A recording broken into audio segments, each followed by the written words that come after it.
With Keith Smith. Thank you kindly for joining us. We are live on the I Love CVille Network, where Charlottesville, Albemarle County, Central Virginia, the Commonwealth, the country, and the world enjoy some coffee and knowledge with us on this program. We're presented by Yes Realty Partners, a name you can count on in real estate in Central Virginia. Yes Realty Partners, find them online. And today's show, I think, is going to have a very unique perspective. We have a talented photographer and Brandon Harrop on the show. We have a designer and realtor of extraordinary proportions, and Emily Funk on the program as well. And of course, we have the star of our show, Keith Smith. Joey Rifkin has done just a bang-up job all week long as the director of this network.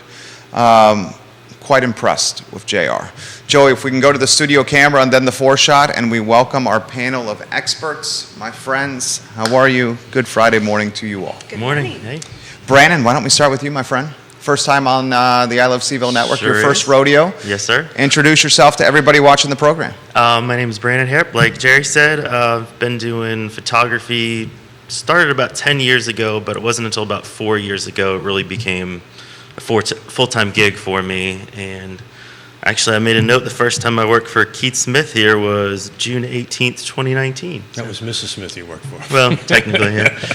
And, you know, I do 95% real estate photography, keeps me very busy. Got a wife and 3 kids at home, and, well, hopefully school right now, but, yeah, it's kind of the gist of it. Fantastic. How'd you meet the fabulous Better 7/8, Yonna Smith? I was introduced by, I believe it was Megan Perry. Oh, yeah. Yeah. Megan Perry's fantastic. She She's hooked come on the us show. up. Yeah. Another fantastic person is right next to me, Emily Funk. I believe it's her 6th rodeo on the I Love CVille Network. Gosh, And, yeah, been that many and already? it has. And every time she comes on the program, we listen to learn and just are absolutely impressed. For the few that don't know you, if you could introduce yourself to the viewers and listeners. Sure. My name is Emily Funk. I am a realtor with Yes Realty Partners. I have officially been a realtor for almost a year now. Before that, I had a staging business that segues very well into being a realtor, helping people prepare their homes for the market. And it's a passion. I've always loved design and helping people, because it's kind of overwhelming as you're getting ready to list a house and put it on the market. There are a lot of questions. I have 3 teenage boys at home who also better be in school. Amen. Yes. And a wonderful husband, and we are originally Midwesterners, but Charlottesville has been our home for almost 13 years now. Fantastic. So she has seen both sides of the market, Yes. being in the business for a year. You saw the chaos that was positive chaos and the chaos that we're in now. Yes. So we'll get to that in a matter of moments. Keith Smith, my friend, good Friday morning. Good Friday morning, everybody. Thank you for being here. You know, part of what my theory or my thinking of today's show was much like Jerry just said. You know, a year ago, there was different chaos than there is today. And my thinking was, you know, right now, the importance of what you two folks bring to the table, particularly photography. I'm happy to report we put a listing on 7 days ago. We've received contracts on it, but it all started with the photography. And by the way, all the buyers from out of state, and they went and did that. So tell me, you know, Brandon, you know, from this time last year to now, how has your business changed, and how has the world changed, and how important it is for you to do your job for us to sell homes? I think a lot of people have definitely realized it's more competitive now amongst the realtors, and where, you know, a year ago, you know, you didn't have to. It seemed like, yeah, things would just sell themselves. And I know just this last month was definitely my busiest September that I've ever had, and probably, I think, like 40% more than the last year prior. You know, usually in the spring and summer it's really busy, and it kind of starts to slow down a little bit this time of year. And with So the you're listings, not seeing it slowing down? Not personally, no. So one of the reasons I really wanted to have you here is you're kind of a leading indicator of the market, right? Right. So, you know, because if Emily's going to put a house on the market, you know, she's going to reach out to you 1 or 2 weeks in advance, right, to start working on photography. So we start seeing the inventory. So am I hearing your request for photography is increasing? Yeah, I think I've gotten more calls from people that I think before may have, you know, a certain home at a price point where they would say, well, this home, might not need professional photography. Whereas now I think they, more people are using it for just about everything to try to be more competitive. So that's not necessarily a leading indicator right there. No. What that's called is branding and having to differentiate yourself from competition. Right. That's what you're saying right there. Right. Is that what you're saying? Yeah, I think it's definitely getting a little more competitive. Yeah. Thank you for going there, because about a year ago, people would take pictures on their iPhone, and then that was it, because that's all they needed to do. I think that's what I'm, noticing that I'm seeing less of. Stephanie Rhodes is giving Emily Funk some props. Stephanie Rhodes loves Hi, you. Stephanie. Yeah, we love you too, Stephanie. Intrastate Service Company, guys, and a home's best friend, ISC. She says, good morning, everyone, but Good morning. Highlighted you. Oh, good morning, Stephanie. Highlighted you. Everybody Faith loves Stewart is giving Brandon some props right now and saying, Thank hello, you, Brandon. Faith. You got a number of realtors watching here, so your time to shine over here to get some business right now. Emily, my friend, jump in here, the market.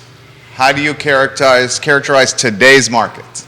So if we're thinking about it like a pendulum, the last couple of years, the pendulum has very heavily favored sellers. I think we're kind of in a neutral space right now. We're not totally in a buyer's market. We're definitely not in a seller's market anymore. And so it's time for sellers especially to start shifting the way they're thinking about preparing their home for the market. Things are sitting on the market longer than they were. And we're seeing price adjustments, which was unheard of during the height of the market. So getting your house ready, putting in a little extra effort is absolutely going to make a difference now. Well said. Very well said. So I'm going to pivot a little bit. I'm going to put you a little bit on the spot. All right. First-time home buyer, a little nervous. Should I be in the market? Should I not be in the market? Should I buy? Should I sell? Depending on where you're at. So how do you navigate that conversation with folks, Emily? I'm a first-time home buyer. I'm frightened. I'm scared. Should I buy? Should I not buy? Tell me what that conversation looks like to you.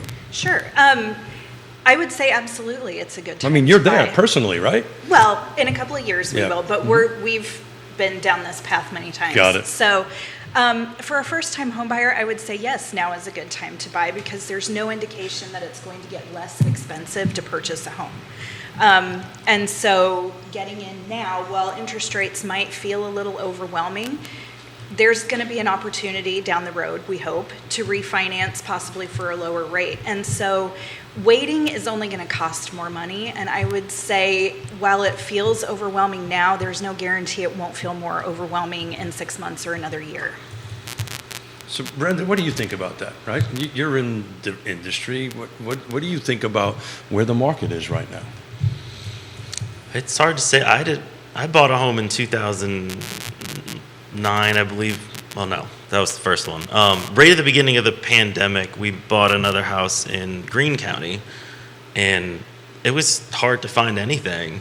The price point we were looking for, we moved out of the county, Almar, where we were, and it was hard to find anything. And when we found it, the interest rate was perfect. And to me, the interest rates are scary, but it definitely makes sense, especially, hopefully everything improves and they go back down and refinancing. I wouldn't be afraid to buy again, even if I had to do it now, just because, everything you follow with the investments of buying a home, and absolutely, I would still do it even today.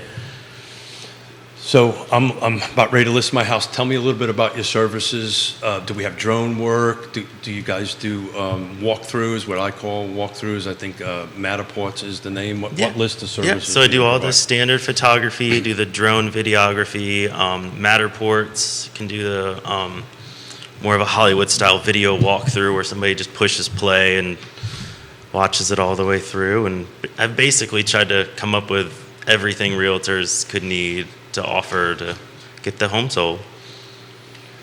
So Emily, when you walk through a seller's house, right? How does that go? How does that whole relationship go? Because, if you would walk through Keith and Yonna's house right now because Mrs. Smith wants to move and Mr. Smith does not want to move, I want my stuff and I like to have my stuff around me. Tell me how that goes. Walk me through that. It kind of depends. What I find is that a lot of home sellers who are, there is a generational difference. And younger people who are more exposed to social media, who watch HGTV, they understand the importance of the visual representation.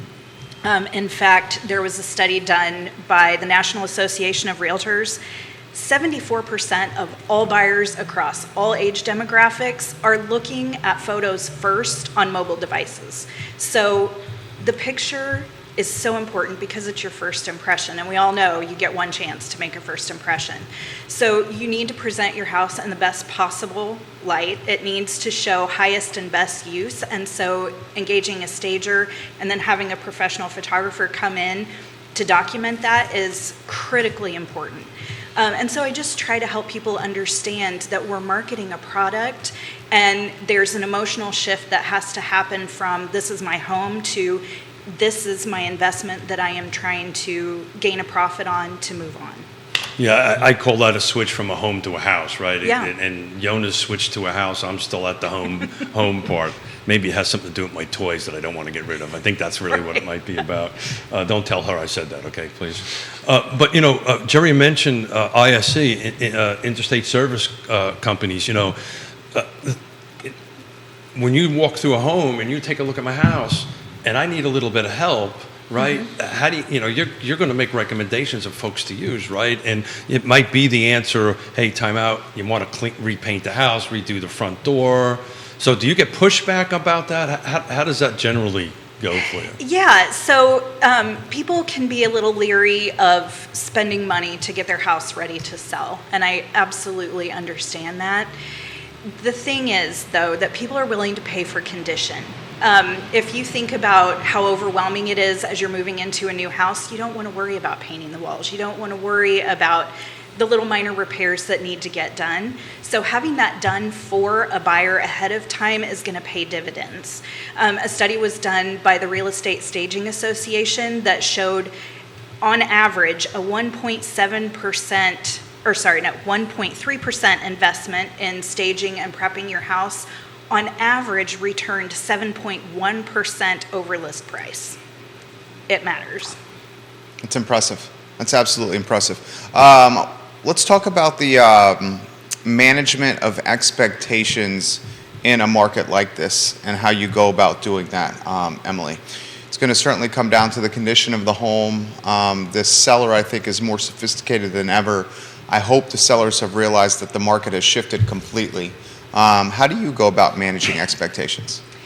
That's tough. I saw a meme on social media the other day that said sellers are 12 months behind the market and buyers are 12 months ahead of the market, and we know there's truth in that. Yeah, memes have that little nugget of truth generally. So buyers are ready for the market to shift in their favor to be able to do things like negotiate terms, negotiate price. Sellers are still hoping for the market that we had a year ago, and the sad truth is it doesn't exist anymore. So helping people understand why that's the case is critically important, and letting sellers know that we may have a little bit of a wait once the house goes live, and they may not get the list price if they're pricing above the market. We got Kerry Griggs watching the program. We love you, Kerry Griggs. He's giving you some props. Thanks, Gary. It's the hairdo. Totally the hairdo. Thank you, Jerry. The reason I kind of wanted to have you guys here is I take a look at a 1 week over week analysis. In our car footprint, how many come on, how many go into pending. And this conversation globally has been talking about, well, inventory is increasing. It's not, folks. The last 7 days, 78 new homes came in our footprint on the market. 2 months ago, it was 105, right? So this is why it's important from the seller's perspective to say, look, we're competing, and oh, by the way, 83 went into pending versus 105. So two months ago, it was a par, right? What came on went off. Right now, there's more pending and there's less coming on the market. So this is why I think it's so important from a seller's perspective to make sure you have good photography, make sure you have good staging, obviously hire trusted advisors. I think the numbers are starting going up, and this is to Jerry's point that he's been making for quite some time. As far as inventory comes on, we are in a bear market. We are upside down, right? We are upside down on the number of listings that are coming in. So to me, it's going in the wrong direction. Do you think price point's going to start dropping, Emily? You think valuations will drop? I don't think valuations will drop. I think people will become more conservative with their pricing. When we were at the height of the market, people could essentially list for whatever and still expect to receive over asking price. No matter the condition. Because there was that much demand. The demand has cooled quite a bit. And so one of the things we're seeing that we didn't see at the height of the market is price reductions. Oh, yeah. And so one of the things that investing a little bit of money ahead of time can do is reduce the likelihood that you're going to need a price reduction. It doesn't eliminate it, but if you can present your house in the best possible light, good condition, wonderful photography, there's less chance that that's something you're going to have to do in order to get your house sold. And so, again, going back to the photography and the staging, 51% of purchasers bought a house that they saw online. So again, first impressions.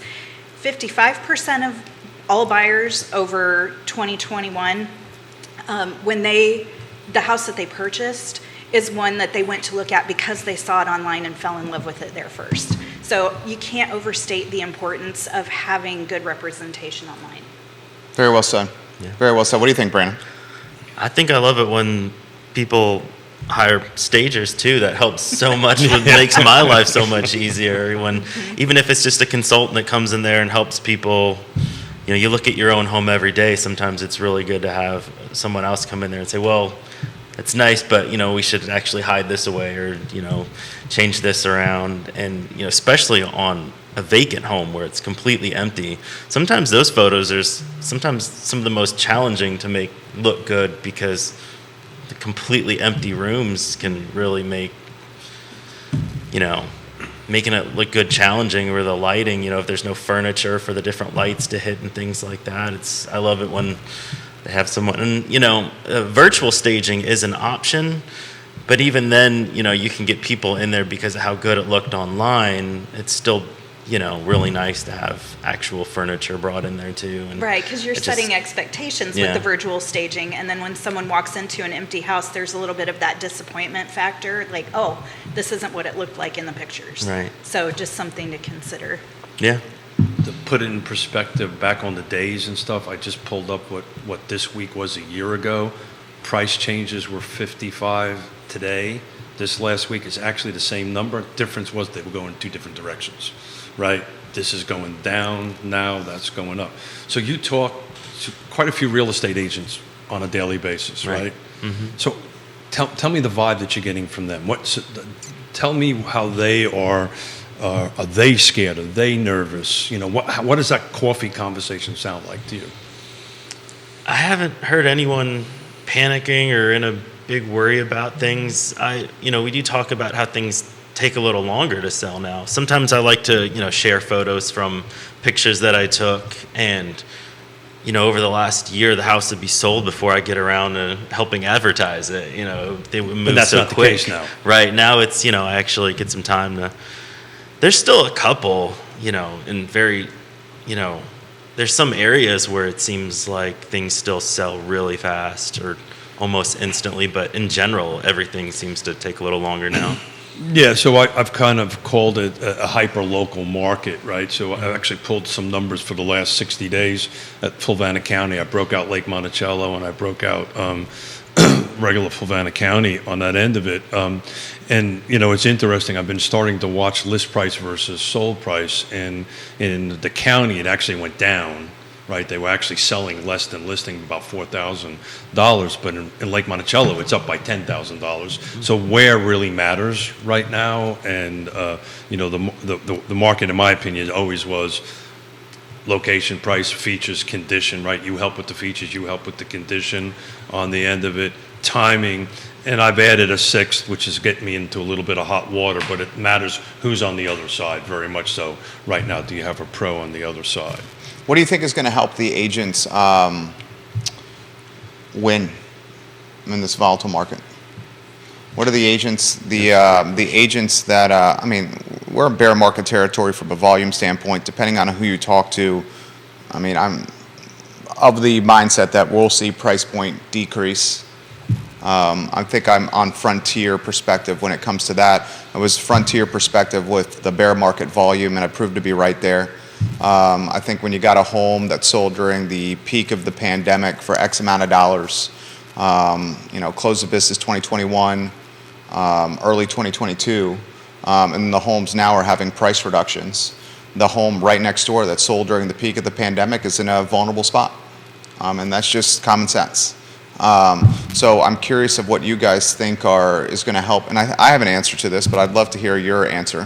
What the agents are going to do to win? What strategies will be put into play to gain market share and win and come out of this on the right side? And what strategies, if ignored, could hurt agents? Marketing absolutely matters. It's your calling card. And so the way you market properties in order to show upcoming clients and potential clients what you can offer them as they're trying to sell their biggest asset, it matters. Also, checking out the data, knowing your stats, knowing the market. It's going to be hard to kind of fly by the seat of our pants. A lot of people were doing that from necessity during the height of the market because things were just bananas. But now it's going to take a little more thought and care. It's when the pros show up, right, on that end of it. How would you answer that question? Yeah, I would tell people, I'm not just here to help you sell this house. I'm here to help you build a brand, market yourself and brand. And I mean, we can even do headshots like while we're at the house, and whatever people need, because it definitely helps market themselves in the future, the work they put on the current listing. And I think, that makes all the difference. I 1,000% agree. I think the agents that are going to gain market share and the ones that are going to come out of this with potentially incrementally more business, or let's cut to the chase, maybe flat business, and flat business in a recession is a success story, are the ones that understand the concept of brand building. And I think Keith Smith is in a driver's seat with Real Talk here as the only agent in the area that has a talk show that's all over social media. And I think we're going to start seeing the agents in this area really go balls to the wall with brand building. Websites, mobile, desktop and mobile are going to be paramount. If you don't have one, you're going to lose. And if you're not building a brand in a recessionary time, you will not win. No truer words have ever been spoken, and that was kind of what I was trying to help a little bit today, is to help with some brand building on that and help our clients. But again, the level of professionalism is just going to have to up a notch, right? And we're human. We all get used to things, right? Things become easy, or you whatever it is on that end of it. But now you got to brush things out. I just mentioned Yonna and I did a deal at over the last night, and it was multiple offers, multiple cash offers, all out of state. And when you start drilling down into the details of it, you've got to be able to advise your client with some confidence that, look, this is a better than this is a better than this is a better, and why there are the differences on the end of it. And these were all cash deals, but some of them had some very minute differences that would have impacted our seller tremendously, that we kind of was able to take off the table. So that's when, the right agent matters on that stuff, and the right product and listing and pictures. Kevin Yancey for the panel, Emily specifically. The O shift has put agents in a delicate position on explaining why the house $15,000 to $25,000 less list price than the one next door or down the street. How do you manage that conversation with clients? It's a great question. Ooh, that is a good question. Yeah, because that's a conversation that's very relevant, right? It happens at kitchen tables every day Yeah. right now. Yeah. navigating that can be tough depending on the client and kind of their overall mindset. But the thing is, you want to price competitively so that you're not lingering on the market, because the longer you linger, the more likely you're going to have to drop the price even more in order to continue to generate interest. And nobody wants to be in that position. So pricing according to the condition of the house and market indicators right out of the gate is always going to be the best option, even if it's not the same thing as the guy down the street. So this particular house. You want to touch anything on that? No, you're getting a little above mine. Okay, totally get it. I'll take pictures for you. Yeah, totally get it. Take Totally pictures get for it. Great answer from Emily. So you're honest. Yeah. You're straightforward. Why wouldn't you be? Yeah, right. And otherwise, it'll come back to you, right? Yeah. Right? So why is the house sitting? So this home we just sold, we had that conversation around the kitchen table. It was an uncomfortable conversation. They had, the seller had a different number in their head based on conversations with other folks. And we said, no, this is where the market is today. We hit the number right. We actually sold it above it on it. I can't give details, obviously, because we're not closed yet. But we sold it above it, and we got it done, and we put it under contract in 10 days. We started negotiating seven days ago. So price matters. It always matters. And to Jerry's point, to be honest and open and transparent, never tell a client what they want to hear. Tell them the truth. Because the market doesn't lie. The market doesn't lie. The market is as brutal of an entity that the world has. I mean, the market is Darwinistic. And if someone comes in and blows smoke up somebody's tail, this Darwinistic market is going to see through that BS. And then next thing you know, you're going to start getting like, I'm bombarded. But I get all the emails from the realtors. I'm bombarded by, they call them price adjustments, price modifications, price reductions, price improvements. I'm bombarded by these emails. Come up with some du jour word. That's what it is. What's a price improvement? You're cutting the price because you came out of the gate wrong. That's what it is. That's it. So the real conversation is how do you convince Jerry Miller or Keith Smith that that is not the right price? And then the decision between the pros. I think you have to, maybe you walk. Well, that's where our chemistry is working. We'll walk away from you. I have to say, because as an agent, it's going to stick on you. Oh yeah. It's not going to stick on the seller, right? It's going to stick on that. And if you go ahead and give your number, I'm Keller Williams' National Land Ambassador, so I'm the contact person for land for the whole country.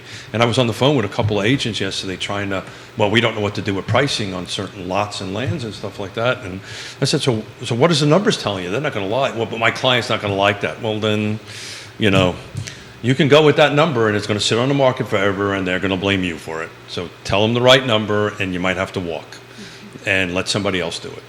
And that's a hard thing to do because we're all kind of competitive people, right? Yeah. We all want to, at least I am anyway, right? Always kind of make things work.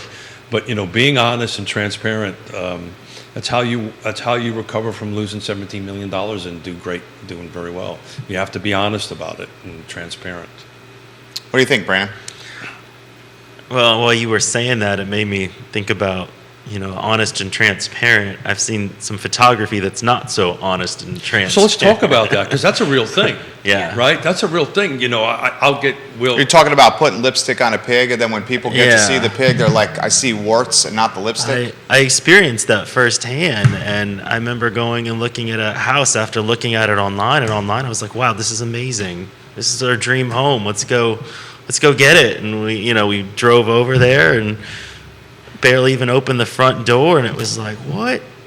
This is not the same house. So I think that's a really bad look. I will tell you, I can't count it because I haven't done it, but a large percentage of the times you would walk in the house and go, hold it, I want to make sure I'm in the right house. Yeah.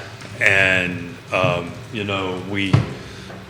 so why is that? Why does that happen? Or how does that happen? I think there's a lot of people, the mindset where they just want to get people in the house. In the door, yeah. And then after that, even if it whatever happens after that, they did their job. They got people in the home. They can give that feedback. Yeah, but our job is much more than that. Yeah. And we're in the education business. We're not in the sales business. Right.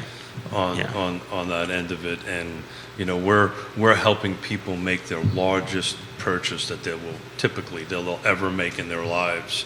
And one needs to be honest, transparent. Absolutely. It is super frustrating. Talk about, Jerry, questions asked about, the number. The number one question I get is, why do they do this? Right? Hold it, you just wasted my time. Yeah. On that end of it, because photography is so important, they're setting their priorities based on photography, and then we go look at it and go, oops. Yeah. It's like the dating apps. Someone puts a headshot on the dating app, like on Tinder or Bumble, and it's your pic from 10 years ago. And then you get to the first time, and then you get to cocktail hour or happy hour where you're meeting the folks from the dating website, and you're like, what? What's going on here? This ain't right. I mean, it's disingenuous. Go to a bar and meet somebody. It's disingenuous. And I don't know. I don't think that's a strategy of victory. I think a strategy of victory is putting in the copy of the listing, hey, this house has this issues, but we've priced it accordingly to match the fact that it's not in the best condition. Because it's going to happen anyway, right? And so this, go back to the professionalism point of it now. Last year, look, let's face it, I used to say, and again, I might get myself into trouble. Back in the time of great unpleasantness, this cup of coffee I hold in my hand could borrow $500,000. A year ago, this cup of coffee could have sold a house, right? But now you really need to bring your A game and bring your transparency and your trusted professional to it. I've got it, and this is a shout out to Michael Guthrie. I have, and he shared this with me many years ago. There's 3 things that show up on my phone every morning at 5:30. Call Jerry Millical. No. Is be professional, be caring, and be trustworthy. And that, and if you hit those 3 things, you will always do well. The market will adjust it and go so forth and so on. But if you hit those 3 things all the time, and God knows I need to work on them every day. But if you keep on doing it, the market will do well. Brittany Gray, watching the program. Hey, Brittany. Giving Brandon some props over here. Brittany says, hey, Brandon, folks, he is the best photographer in town and extremely diverse in his portfolio. Props. Try to be. Thank you, props Brittany. to Brandon from Brittany. What does diverse in his portfolio mean? Well, I think just last week I worked with her on a videography project. Stanley Martin? Yeah, promote some Stanley Martin stuff. And Glenmore? yeah, I think she's got four units left to sell, and I'd help her put together a video to Those are gorgeous. advertise those. Yeah. Don't you think the houses are gorgeous? Yeah. I did. Brittany's a rock star in the industry, in the new construction sales industry, and it's always great to work on the opposite side. And back to this 6th thing, who's on the other side matters right now. So how do you go about a photography and videography, say, that's luxury right there, luxury market. You would say, well, although you were the one who turned me on that maybe $1 million is not the luxury market anymore. Right. And that really resonated with me. I would think, in Brittany, you can jump in with some perspective here. The houses that we're referring to in Glenmore, I think are probably in the upper 8s and 9s. Brittany would have to tell you that one. I believe that's what the price range is. How do you go about your business or the strategy of branding a house with a home that's, say, like luxury market and above versus a home that's like maybe first-time home buyer? Right. Well, I try to put the same amount of work into any of the homes regardless of what they're worth, because, I just feel like the seller and the agent deserve that same amount of effort. But, when it comes to the much higher end homes, there'll be a little something extra. If there's, if the home sits on, 2 acres, there'll be some drone shots, some property lines. But if the home sits on, 50 acres, then we might add a second video where it's literally just the drone flying around the property, highlighting all those different things. Or, certain homes, it's easy to just do a walkthrough video, and some, the Matterport really matters. Some people really want to check out all the different angles of that $1 million kitchen, where they can just sit there and stare at a certain area. Sometimes it takes a minute to soak it all in with the really high-end homes. Yeah. Brittany says starting at 800K and going up. So we were on point there, and she's blushing from the commentary and positive praise here from the talk show. Brittany, we love when you watch the show. So just sitting here, two more homes just came on the market. We just went from 78 to 80. Just thought I'd share that as that popped onto my Paragon screen. The houses and that level, let's call it 7 and up, what's the photography that's moving those units? Oh, what do you mean? I would think it would be what? Kitchens, master bedroom, and master bath? Yeah. What features I feel are like I what definitely features are- take the most pictures of kitchens, especially in the nicer homes. And, they're usually staged really well, which makes a huge difference.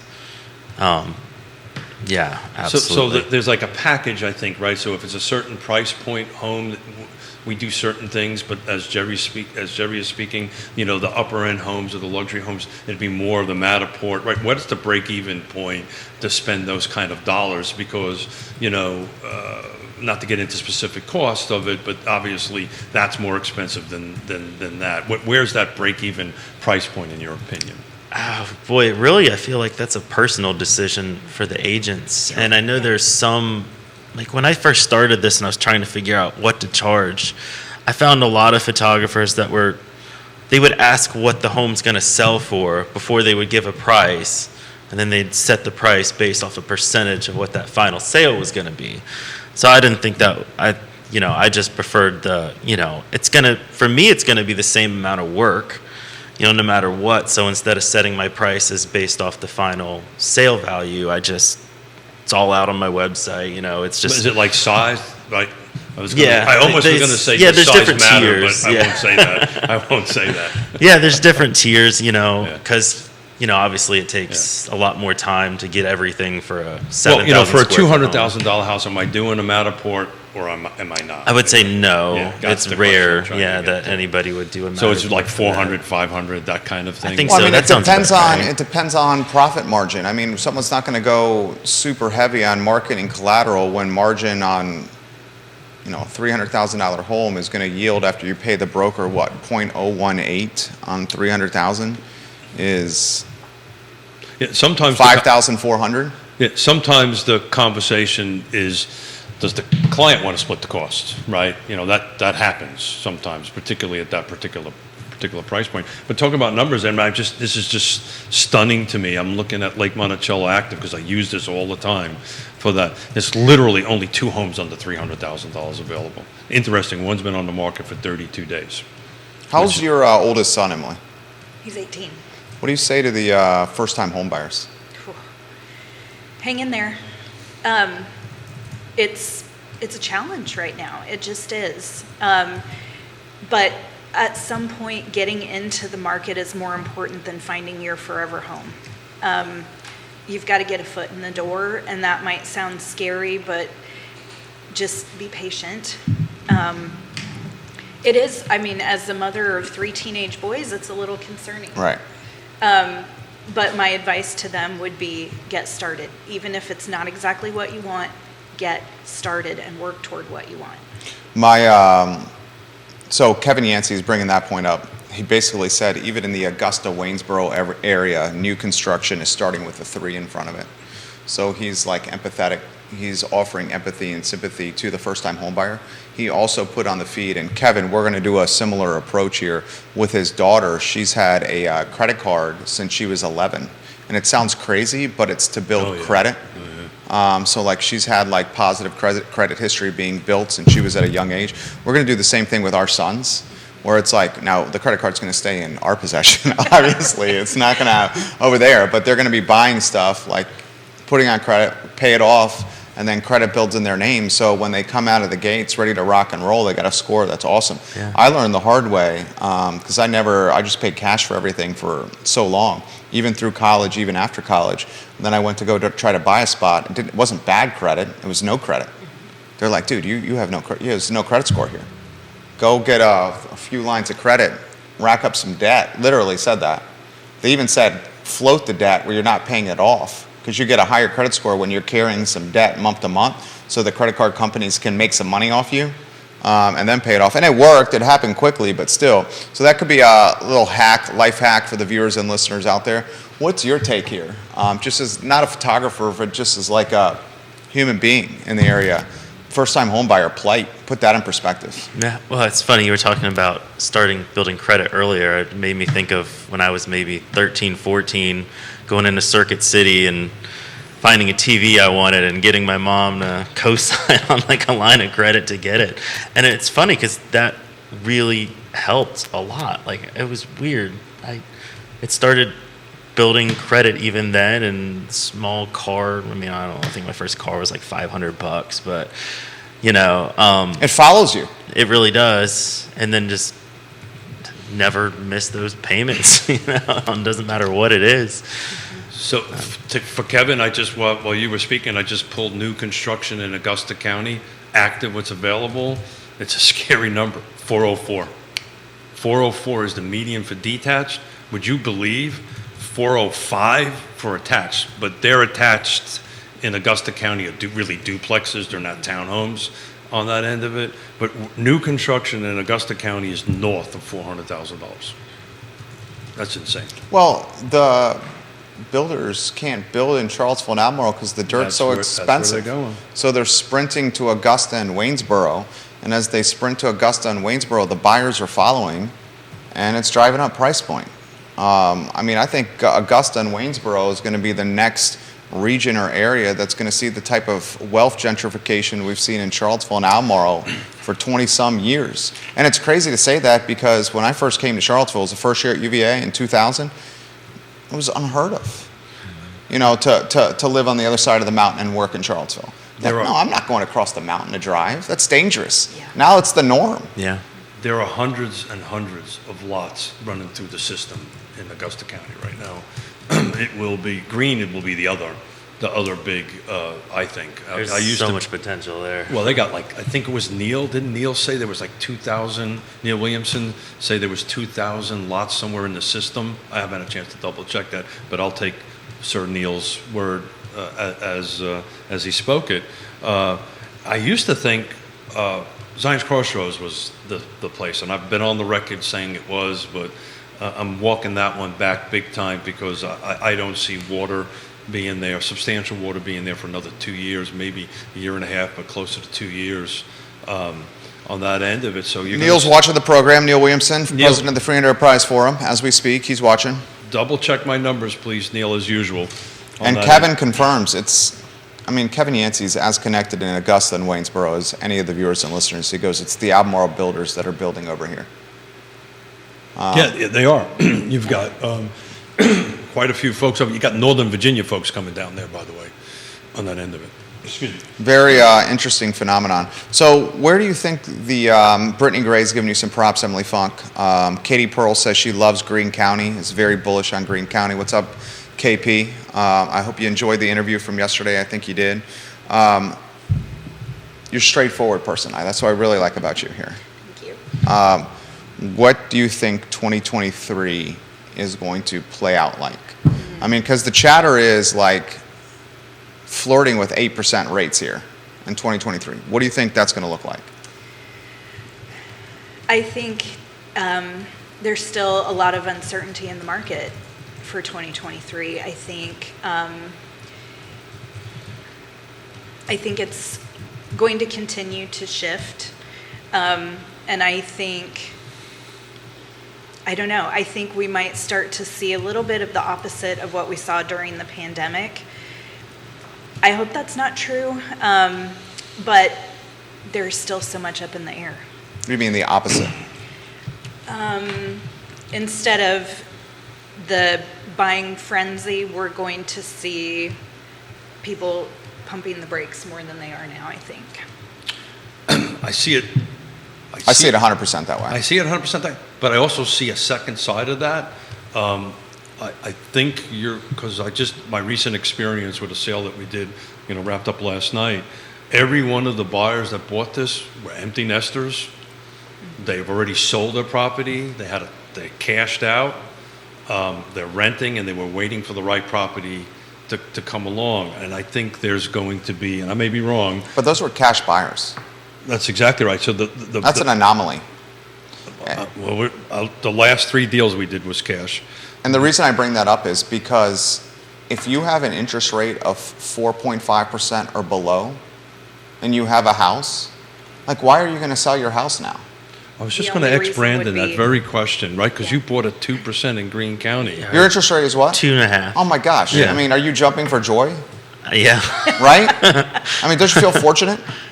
What's that? Don't you feel fortunate? Oh, yeah. And it was like a luck crapshoot, right? Yeah. That's what I'm saying. It's like, it wasn't skill. I mean, maybe it was some timing that you knew that these rates were, but like, mine's 4. And it's like, it's like, I feel fortunate. Yeah. It's not like we had like a crystal ball or anything. That's just what it was. But it's like you said. I think me and my wife were talking. Every once in a while I go into some of these homes and I'm like, I think we should move into that one. but That's the problem of being a photographer. And then you figure out what the interest rate is and the monthly payment. Yeah, and then you sit back and I'm like, never mind. So to go back to the point I was trying to make is I think you're going to start seeing generational differences, right? Yeah. On that end of it, and it's one of the reasons I put so much time and energy in the land trust that I do is to try to help that buyer, and we have 3 more units left, and after that we've sold 23 this year. We'll close on 23 this year, but I only have 3 more left at the 225 mark, and I'm desperate to figure out where else we can go, so we can at least try to help that buyer. And each one of our buyers are teachers, firemen, to me the salt of the earth that are helping us through it. But that's what you're going to see. I think you're going to see a bigger divide between the one buyer and the other. That's the reason why, and I looked at the houses at Lake Monticello, the reason why the ones below $300,000 haven't sold in the last 30 days, the 2 that are available, I just looked at them. They're in great, assuming the photography is right, right? Pictures look good and all that stuff. The problem is the buyer can't afford it. That's 7 or 8%. They can't afford it. What's the meme that's going around? It's like the shot of the front of the house side by side, and like the house in like 2020, and then the house now, and it's like this house in 2020, the mortgage payment was like, say, $1,500 a month, and then this house in 2022, the mortgage payment is like $3,100 a month, and then this house in 2020, the purchase price was like $300K. And this house in 2022, the purchase price was $295K. Like, have you seen that meme floating around? I haven't seen that. The interwebs. What's your take on the comments coming in on foreclosures, Emily? There are a lot of people in the real estate world who don't feel like we're going to have a huge number of those because there was a lot of cash in the system as people were purchasing these homes. Even if it was over asking price and the price was high, there was a lot of cash in the system, the interest rates are low, and so payments are not out of control. So a lot of folks who have been in this industry for a long time are not really anticipating that that's going to become a thing. Yeah, it's good. It has gone up and it will go up. But you have to put it in perspective, right? 10 years ago it was 3 million. Now it's $500,000 or it's going to be 50,000 or something like that. That's in some sort of number. So the numbers are different, but the numbers are growing. Last year was like none. Now it's this. I think the difference is going to be is the lenders are going to say you need to sell your house, right? Versus the last time there was no buyers. They sure as heck do not want their houses back. It's extremely expensive to go through a foreclosure process, and so what'll happen is they'll just get pushed on the market. Lake Monticello, last 60 days, the median sales price was $337,000. Just think about that. Lake Monticello, the median sales price was $337,000. That's not affordable. That, when you work the math, and Jerry's smarter than I am, when you work that math with the 3% down payment, that exceeds the monthly rent amount. Plus your HOA dues. Excuse me? Plus your HOA Plus your dues. HOD, plus your water and sewer, right? Plus your taxes, which will go up. That's another thing that, another trend that I think we should be following, and I'm doing this now with 3 different communities that I'm a part of. HOAs are going to go up 10% year over year. Yeah. Your HOA dues are going to go up 10% because the labor side and the cost of goods side associated with managing your homeowners associations has gone up astronomically. Like, find somebody to work that's going to do stuff. Like, the landscaper's cut is raising rates. In this building here, we're raising them 10%. So it's 10%. So we started this the end of last year, the beginning of this year, what I thought was going to impact the real estate market the most, which is inflation. And to Jerry's point, inflation is impacting that. It's interesting, though, I can speak to Lake Monticello rather intimately. They can't raise dues without a vote, but they can do special assessments, so it's really important. They can raise dues up to a certain threshold. We can raise dues in this building and the other communities I'm a part of up to 10% without owner vote. If we eclipse the 10% threshold, then we need owner vote. You're fortunate, Lake Monticello, they can't raise them at all. It's in your bylaws? In the bylaws without a vote. So that's why they do special assessments, which they can do without a vote. And those are more, that's a tougher pill to swallow. That's a tougher pill to Because you would rather an incremental monthly payment increase than a lump sum payment. Yeah. That's a HOA show one day, because it's very important to understand the nuances between the different HOAs. And that's why I'm trying to really hold like the jurisdictional elected officials accountable. Like Albemarle County and the city of Charlottesville right now are talking about increasing the real estate tax rate. And I'm like, dudes, like, what are you doing? Like, how do you increase the real estate tax rate at the time that assessments are up, inflation is up, groceries are more expensive, credit card debt is out of control, and people are just trying to like pay their electric bill. Mm-hmm. And then you're like talking about increasing the real estate tax rate? I mean, it's like so out of touch, and it's like the definition of regressive tax tactics and gentrification that's going to impact like financial margin. People on the financial margin. I just don't understand it. And I will continue to mention it on shows like this as long as possible about that. Charlottesville's going to raise, folks listening to the program, if you live in the city of Charlottesville, your real estate tax rate is going to go up somewhere between 2 and 4 cents on $100 of owned real estate next year. And your assessments, your appraised assessed value is going to go up, which makes that cash even worse. It's a double hit. I literally had this conversation on my mother's 80th birthday party this weekend about it. You know, they're fixed income, they're in their early 80s, mid 80s on that end of it, and you know they are paying in Fluvanna County pretty much Albemarle County numbers. Pretty darn close to it. So there's two sides to that equation, right? You can. I mean, it's going to create more inventory potentially, but do we want to really create more inventory at the cost of elderly or financially margined people unable to stay in their home? Yep, that's a whole can of worms there, and the answer is no, we don't. So to continue to have the conversation openly and publicly is important. Neil puts in the feed inflation June 21 to June 2022, so year over year, June last year, June this year, 9.2% increase. Yeah. I mean, ay mi madre. That's crazy. That's a lot. That's a lot. That's like you have $100 now, $100 in June of last year, you have $91 now. I don't know.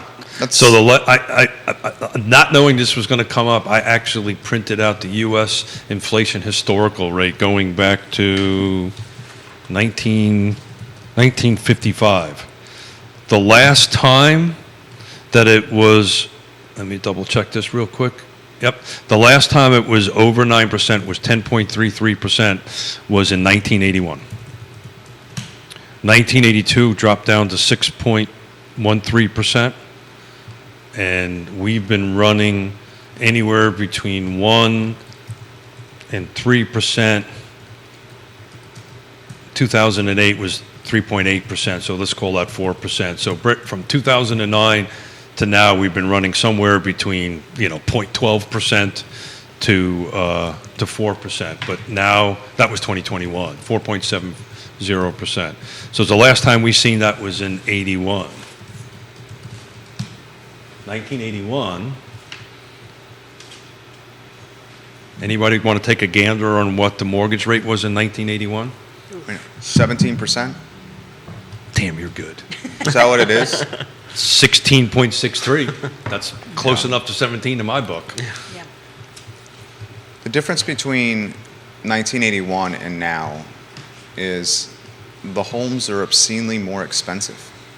And salaries, wages have not risen at the clip to match cost of living increases. You want to know what the Fed rate was in 16? What's that? 16.39%. I mean, Brittany's offering some perspective here. She bought her first house in Lake Monticello. I'm going to see if I can find that comment. Brittany, we love when you watch the show. I sincerely mean that, Brittany Gray.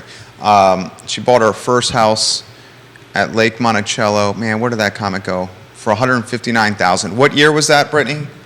I would love to see that. $159,000. She bought her first house in Lake Monticello. And now the houses are what? Keith, what's the entry price point? So the moment, please. Moment. Hold, please. Make sure I got the right thing. Lake Monticello only. 2015, $159,000. Yeah. So now the median sales price is $337,250 to be exact.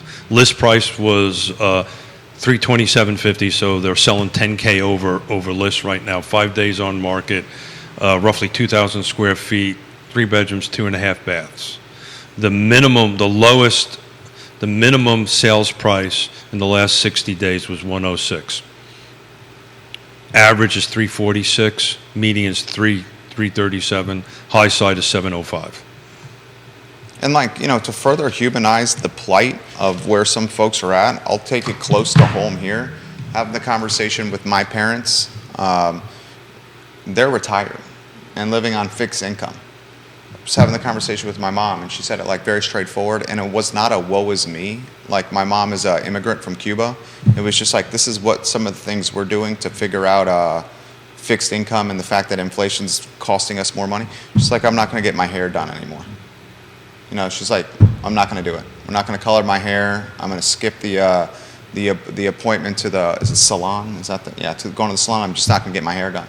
And I'm hearing my mom saying this thing, and it's breaking my heart for her. And she wasn't doing that looking for sympathy. It was more this is real. One of the things that I'm doing, mom and dad are doing to get through this. The average family is spending, and Emily, I'll ask this question of you, but the average family is spending well over $400 a month more on. Oh. Is that number this time last year? How much? She's got 4 voracious appetites. I only can imagine Yeah. how much more. Oh, our grocery bills are out of control. And, you can shop for sales and all of this, but prices are up on everything. And so, feeding 3 teenage boys is no joke right now. Ooh, that's almost as bad as trying to feed a Division I 50 sprint. I think 3 teenage boys is going to be more difficult than feeding your youngest daughter. Avon, it'll be a bit awfully close. But I'll tell you one thing: when she went to college, our food bill went shoot right down, which was that $159,000 home Brittany purchased in 2015 was 2,400 square feet with a basement. Yeah. Think about that. Yeah. I mean, to that point, from a positive standpoint, that is an example of why real estate purchase can create wealth, because from 2015 to 2022, $159,000 home, probably now in Lake Monticello is what, $459,000? Yeah, I'd have to dig into it, but it does drop. It jumps awfully fast from 277 up to 325. So the median sales price right now in Lake Monticello, list price, is 375. So. And that's 3 bedrooms, 2.5 baths, 2,296 square feet. I'd have to look into it and find out if it has basement on it. I just ran some quick numbers on that end of it. But yeah, so it's interesting, Brittany. First of all, I want to give a shout out to Brittany and Stanley Martin Homes and their team over there, because without them, we would not be helping this affordable housing buyer. They're just huge partners in it, and they stepped up to the plate in a huge way and help us put, like I said, 23 home buyers into homes. We've got a couple more units left, and and I'm begging for them, hey, let's do another project, let's do another project, but together. But without them, we would not have made that magic happen. Melissa Denham is watching the program, and she says UVA Health keeps saying they're paying employees market value. And then she makes the point, does that track when inflation is 9.2% year over year? I mean, that's a good comment. I was part of a regional housing partnership meeting the other day. Neil was there, and there was a great a report that was given in about a rental, on the side of rental end of it. And in order to be successful to get a rental right now, you've got to be making $20 an hour or up. Right, and they gave a presentation. When you start dropping below that, your chance of actually successfully getting a rental unit drops dramatically. I think it was a 10-to-1 ratio on that end of it. So we got two sides to this equation, right? We're talking about the for sale side, but now also there's the rental side. And a little bit something, again, to play off of Stanley Martin and some help. There is a project in Fluvanna County where they just actually getting ready to put foundations in the ground where there's going to be 125 rental units helping folks making 50 to 60% AMI, which is a huge thing. It won't be ready until next year, but there are some projects along the way that hopefully will help relieve that. Kevin's first home was a 937 square foot, 2-bedroom, 1-bath off Fontaine Avenue. He bought it in 1998 for $83,000. And it sold in 2016 for $250,000. Good for you, brother. $250,000. That's a hell of a return on investment. And I got to emphasize this, and I try to emphasize this as much as possible. Wait till you see the data science school in full force opening, because you're going to have a number of folks, a number of employers come into this area to cherry pick the talent coming from the data science school when it's full force open. Data science is not just the future, it's now, but it's definitely the future. And you're going to have an epicenter, a data science epicenter, like a global epicenter on Ivy Road in the next 18 months or so. And watch what happens with employers cherry picking the talent coming out of there. Well, that goes back to the lack of inventory, right? So and go back to this generational buyer, or back to this, have and have not. I don't know how right terminology to use on it. It's only going to get worse, which is going to put more pressure on inventory, much more pressure on everything going. And this is why you need trusted advisors, you need photography, you need staging, you need to go ahead and help our buyers and sellers navigate these interesting times. Well, I'll tell you what, we have some time for some closing thoughts. Emily, how about some perspective for the viewers and listeners that are watching the show? So, as a person that has background in staging, I would say the biggest advantage to hiring a stager in addition to your realtor is to have them explain why it matters. There are so many pieces of a real estate transaction that are psychological in nature, where you are working on engaging someone's emotions, because let's face it, a lot of purchases are first an emotional decision, and then people look for reasons to justify that decision. And so when you bring a stager in, they can help you understand that if you are one of the people that's in the majority of sellers who is in your home longer than 21 years, statistically, it's likely that the person who buys your house is going to be the same age that you were when you bought it. And if there haven't been any updates made, if things haven't changed in your home in those 21 years, you're going to need some help to market it in the best light possible. So even if your house isn't empty, hiring a stager to help you navigate the process of getting your house on the market can pay dividends. It is well worth it. Well said. Very excellent close there from Emily Funk. Brandon, my friend, I think you're going to pick up a lot of business from coming on the show. I hope so, yeah. And why should we use your services, sir? Well, mine or any other services really just makes all the difference. And, the online exposure of the home, everything I do or other real estate photographers, it's all visible online. Every piece of what we do, the drone, the video, Matterports. I mean, I think I said earlier, you're not just selling that home, you're selling, yourself as an agent, and you're using that to market yourself to all your future clients. yeah, I'd love to get some more business and pick up some more clients. And, I kind of have a dream. My oldest daughter's 13 now, and, sometimes we joke around about it. We would love to just make it a family business. And my wife's like, "Oh, if you get busy, I'll quit this job. The government sucks." The government. That would be awesome. That would be awesome. Yeah. I have a similar dream to that, of what we're doing here. So BC Harrop Photography could easily be Harrop Photography. Yeah, absolutely. That would be awesome. I hope that dream becomes a reality. Love it. Yeah. It's, Sincerely mean that. It's interesting. Did I not tell you the hour was going to fly by fast, right? And An hour? It's been over an hour. Hour and 7 minutes. It's been over an hour. So, guys, thank you so much. Emily, I took some notes in your closing comments and realized I'm in my house over 21 years. Now I know why Mrs. Smith wants to move. Thanks. Appreciate that. Brandon, keep up the good work. Keep up the honest work, right? Going out there and helping folks. And it was funny you were talking about your daughter, right? That's 13. Our youngest daughter is moving back to Virginia with her husband, who's a teacher, unsolicited. She now wants to get a real estate license. So we've never solicited that. We've made it a point never to put on our children what they should do in their lives as long as they're passionate about it. We were supporting it. So that kind of hit us a little bit on the sideways over there. So Emily, we might have a new team member. Fantastic. You might have to deal with she's a Whitehall, another Smith. So good luck with that. Bring it on. Good luck with that. Guys, this is Real Talk with Keith Smith on a Friday. We thank Guest Realty Partners for being a part of the show.